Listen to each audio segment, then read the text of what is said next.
Bonsoir mon ami.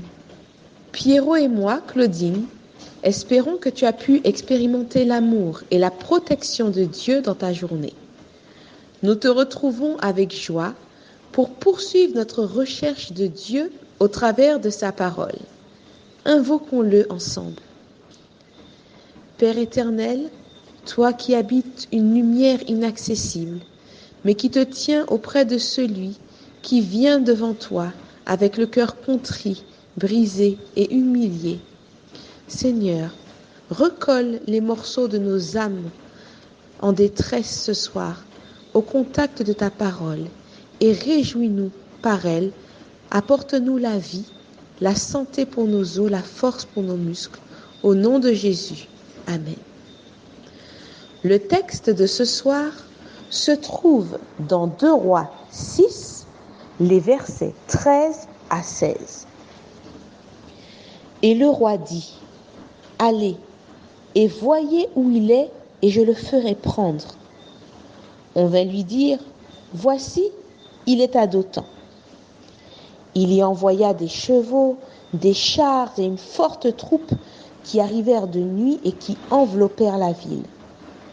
Le serviteur de l'homme de Dieu se leva de bon matin et sortit. Et voici, une troupe entourait la ville avec des chevaux et des chars. Et le serviteur dit à l'homme de Dieu, « Ah, mon Seigneur, comment ferons-nous » Il répondit, « Ne crains point, car ceux qui sont avec nous sont en plus grand nombre que ceux qui sont avec eux. » Comment comprendre ce que nous lisons ici ? Le roi de Syrie, mécontent de ce que ses plans contre Israël soient sans cesse découverts et divulgués par le prophète de Samarie, décide de se saisir de lui pour l'éliminer. Ce roi me rappelle le pharaon d'Égypte, incapable de comprendre à qui il a vraiment affaire, confondant le serviteur de Dieu et la majesté du ciel lui-même. Il envoie ses chars pour capturer Élisée. Arrêtons-nous maintenant sur l'attitude de Géasi, le serviteur d'Élisée. Il vient de se réveiller et ce qu'il découvre autour de la maison, autour de la ville même, le remplit d'horreur. Une armée nombreuse encercle la ville de toutes parts. Il se sent piégé et dans son effroi cède à la panique en oubliant comment Dieu a jusqu'ici déjoué les plans de l'ennemi.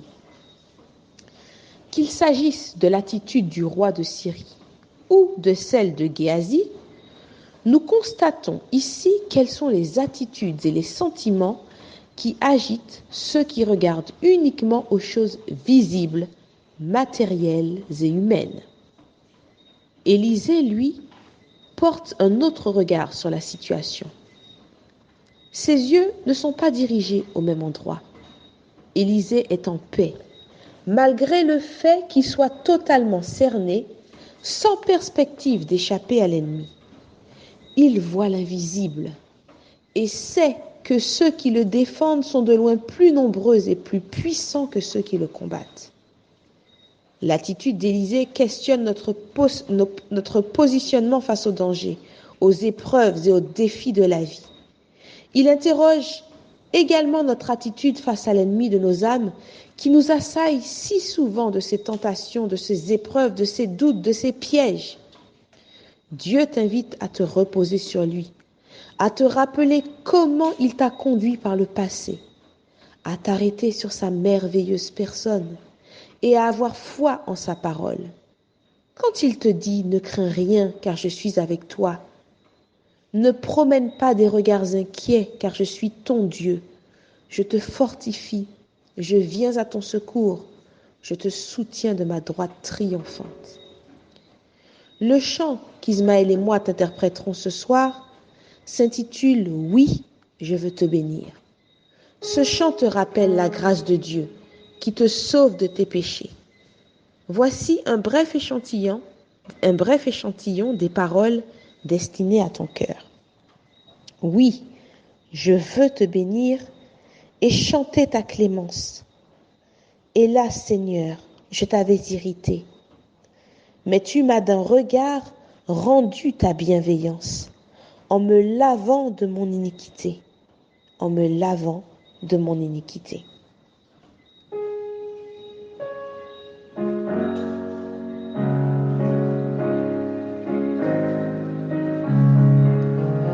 Oui, je veux te bénir et chanter ta clémence. Et là, Seigneur, je t'avais irrité, mais tu m'as d'un regard rendu ta bienveillance. En me lavant de mon iniquité, en me lavant de mon iniquité, le Dieu fort est ma paix, il est ma délivrance de mon esprit, il bannit la frayeur. Je veux donc en lui seul mettre ma confiance et donner gloire à mon libérateur. Et donner gloire à mon libérateur. Venez, enfants de Dieu, puisez plein d'allégresse l'eau du salut à la source des eaux. Racontez les bienfaits, proclamez la promesse de l'Éternel qui guérit tous vos maux, de l'Éternel qui guérit tous vos maux. Nous te célébrerons, Seigneur, dans nos cantiques, nous qui savons jusqu'où va ton amour. Tu fais pour tes enfants des choses magnifiques. Nous bénirons ton saint nom chaque jour. Oui, nous bénirons ton saint nom chaque jour. Gloire au Dieu trois fois saint, que l'Église révère. Oui, gloire au Père, au Fils, au Saint-Esprit. Gloire à toi, cher Sauveur, dans les cieux, sur la terre. Gloire à jamais, gloire à toi, Jésus-Christ. Gloire à jamais, gloire à toi, Jésus-Christ. Nous te souhaitons de t'endormir en paix ce soir, alors que le Seigneur veille sur toi et sur ta maison. Bonne soirée.